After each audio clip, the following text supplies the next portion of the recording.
Bismillahirrahmanirrahim. Assalamualaikum warahmatullahi wabarakatuh.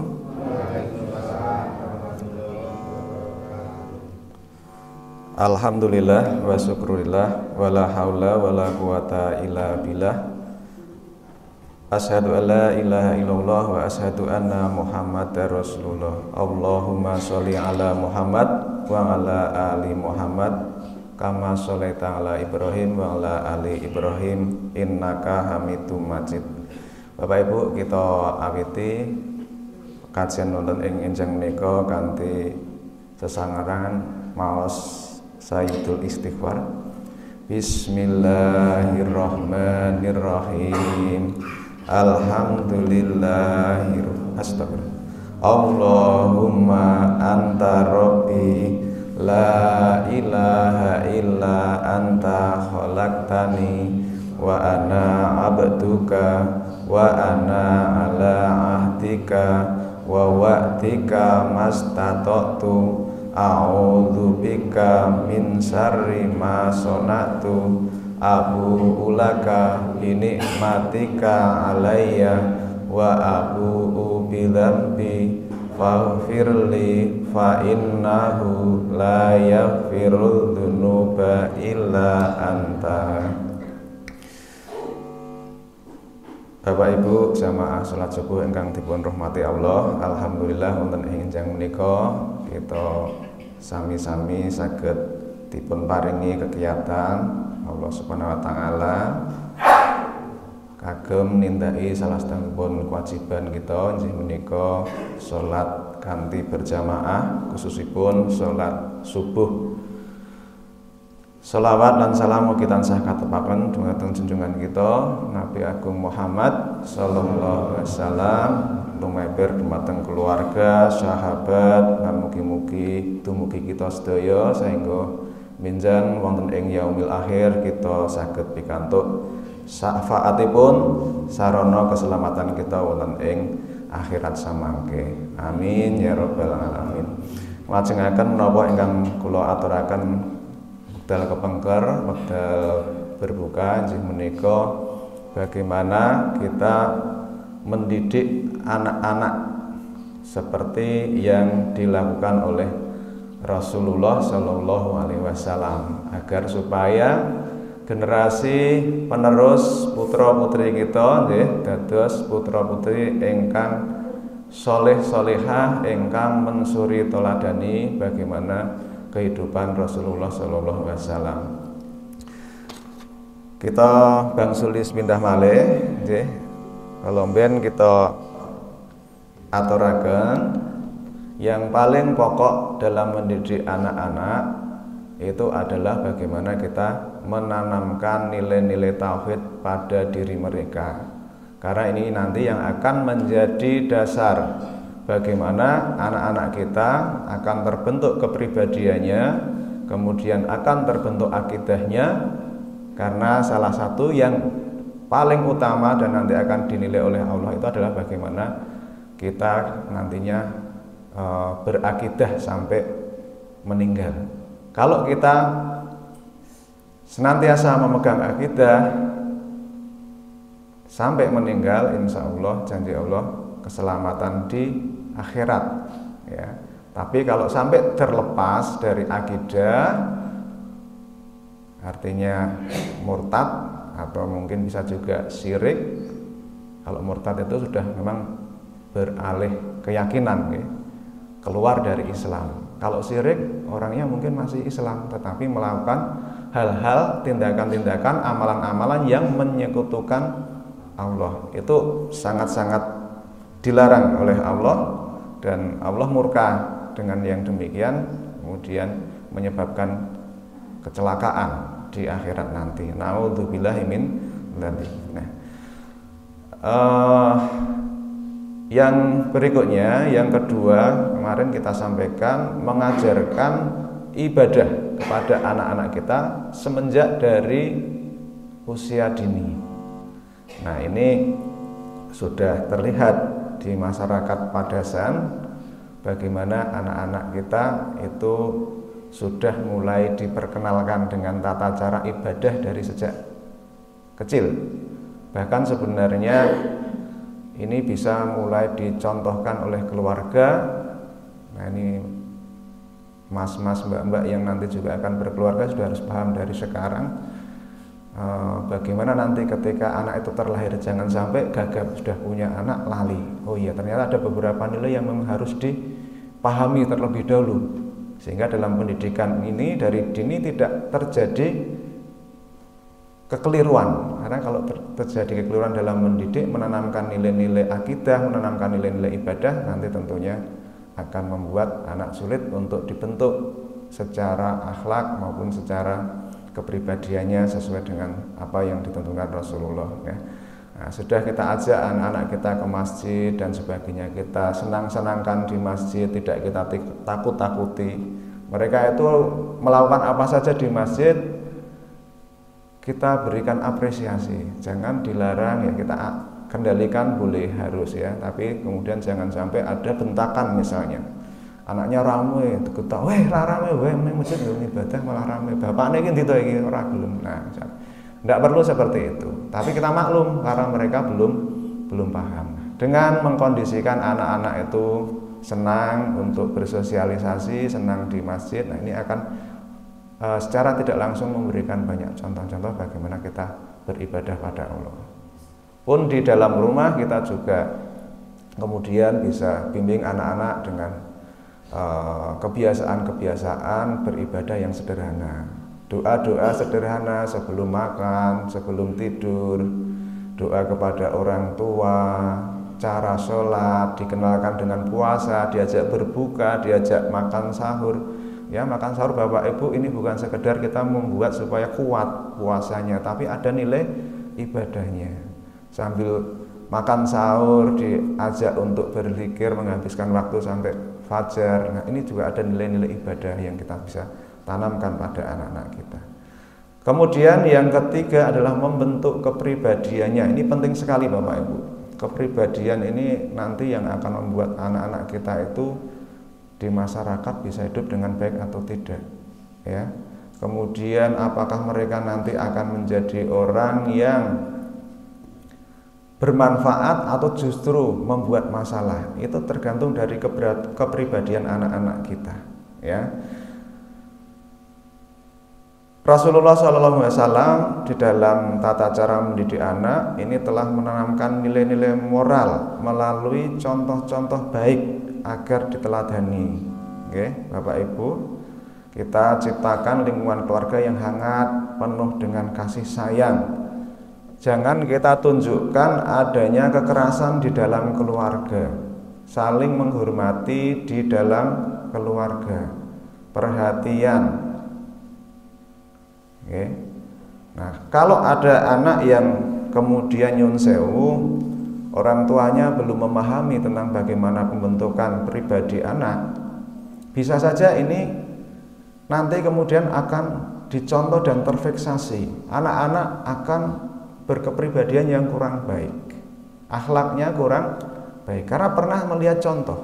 Anak ini adalah pada usia emas, golden period, di mana apa yang dilihat, apa yang didengar, apa yang dirasakan dari lingkungannya, terutama dari kedua orang tuanya, itulah yang nanti akan diingat sampai dewasa dan kemudian akan terwujud dalam perilakunya sehari-hari. Nah, saya menyitir dalam ilmu perkembangan anak, dalam tugas perkembangan anak dari Dorothy Law, ya. Ini ternyata ilmu modern dengan ilmu yang diajarkan Rasulullah itu bersinergi, seiring. Rasulullah yang sudah ribuan tahun yang lalu sudah mengenalkannya, baru dicontoh oleh para ahli akhir-akhir, ya. Kemudian banyak teori-teori dan sebagainya. Nah, ini dalam pendapatnya Dorothy Law itu disebutkan, ya, anak itu akan belajar dari kehidupannya. Jika anak dibesarkan dengan celaan, Bapak Ibu, sering diumpat, disalah-salahne, ya, maka nanti belajar dia akan besarnya akan pintar melakukan caci maki, misuh. Nah, sehingga jangan kita salahkan anak kita, celah begitu, ya. Salah sidik dilokne, ya ibu itu harus greteh, tapi jangan terlalu bawel kepada anaknya begitu ya. Dosisnya harus dikendalikan. Ngelokke sak perlune, nggak usah rentetan kata-katanya panjang dan sebagainya. Itu nanti akan membuat anak menjadi pintar memaki. Kemudian jika anak dibesarkan dengan permusuhan, dia akan belajar berkelahi. Jika anak dibesarkan dengan ketakutan, ancaman-ancaman, maka ia akan belajar cemas, tidak percaya diri. Ya, bocah kok dikongkon kok wedi wae ora gelem, suruh tampil misalnya atau yang sederhana nemoni tamu kon manggake ora gelem wedi. Kenapa? Ini perlu kita runut sebelum-sebelumnya bagaimana. Mungkin banyak dilakukan intimidasi oleh orang tuanya, memberikan ketakutan-ketakutan dan sebagainya. Kemudian jika anak dibesarkan dengan dikasihi, ia akan belajar mengasihi dirinya sendiri. Jika anak dibesarkan dengan ejekan, nah ini bisa mematikan kepribadian anak ya. Ia akan belajar merasa rendah diri, minder.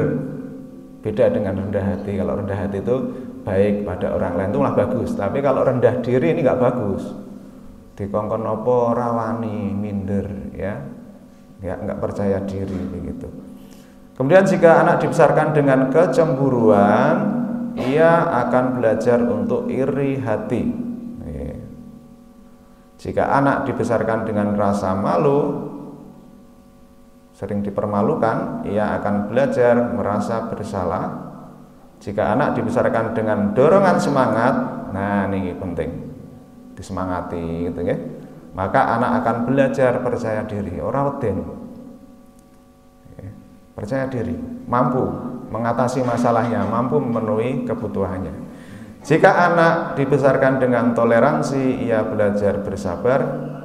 Jika anak dibesarkan dengan pujian, nah cok dilem ya Bapak Ibu, kemajuan, kemampuan apapun yang ditunjukkan oleh si anak, kita berikan apresiasi yang positif, maka dia akan belajar untuk menghargai orang lain. Jadi orang lain akan dihargai, tidak suka meremehkan orang lain ya.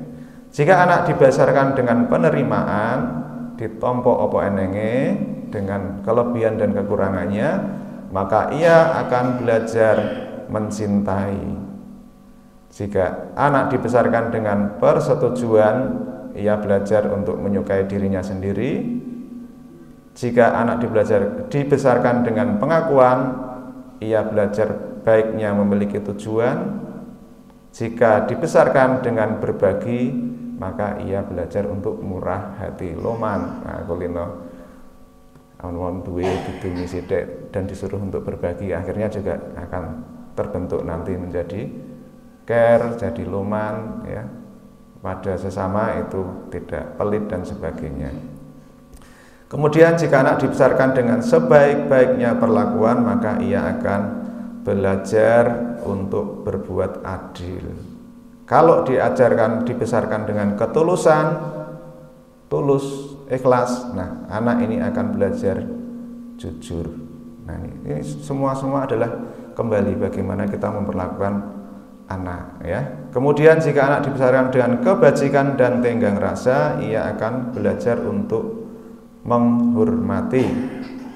Yang terakhir, jika anak dibesarkan dengan rasa aman ya, dengan rasa aman, ia belajar yakin pada dirinya sendiri dan orang lain. Kulino nyaman lingkungannya, maka dia percaya, tidak curiga, tidak paranoid dan sebagainya.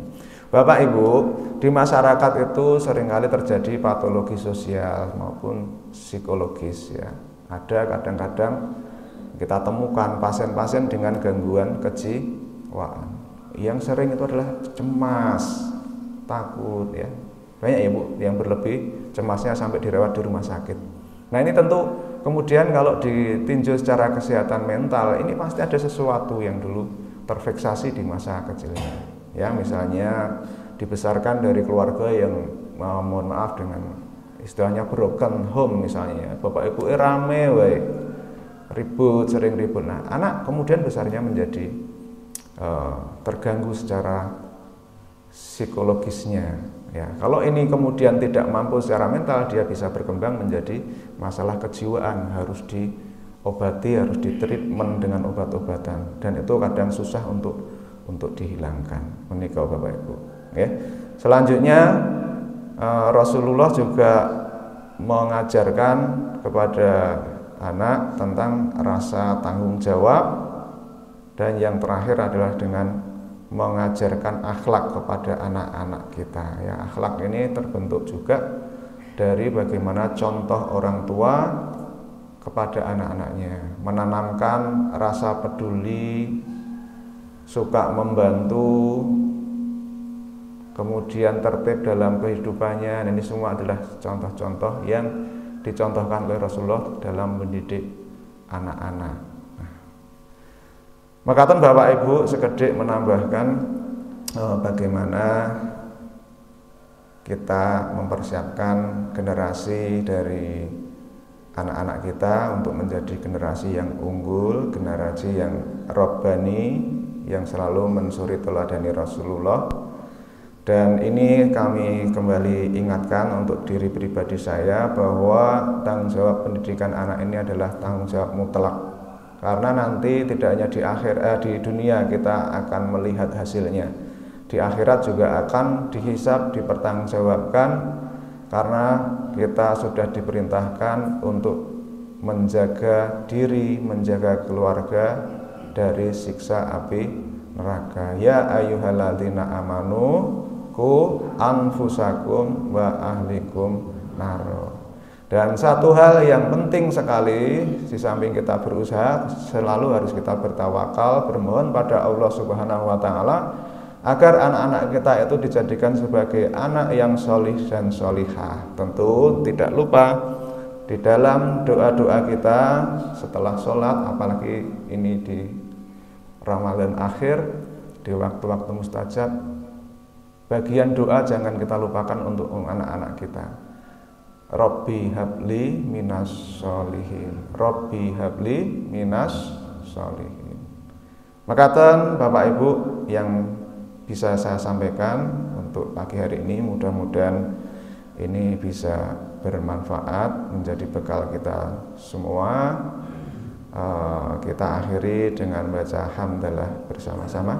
Alhamdulillahirabbil alamin. Subhanakallahumma wa bihamdika asyhadu alla ilaha illa anta astaghfiruka wa atubu ilaik. Assalamualaikum warahmatullahi wabarakatuh.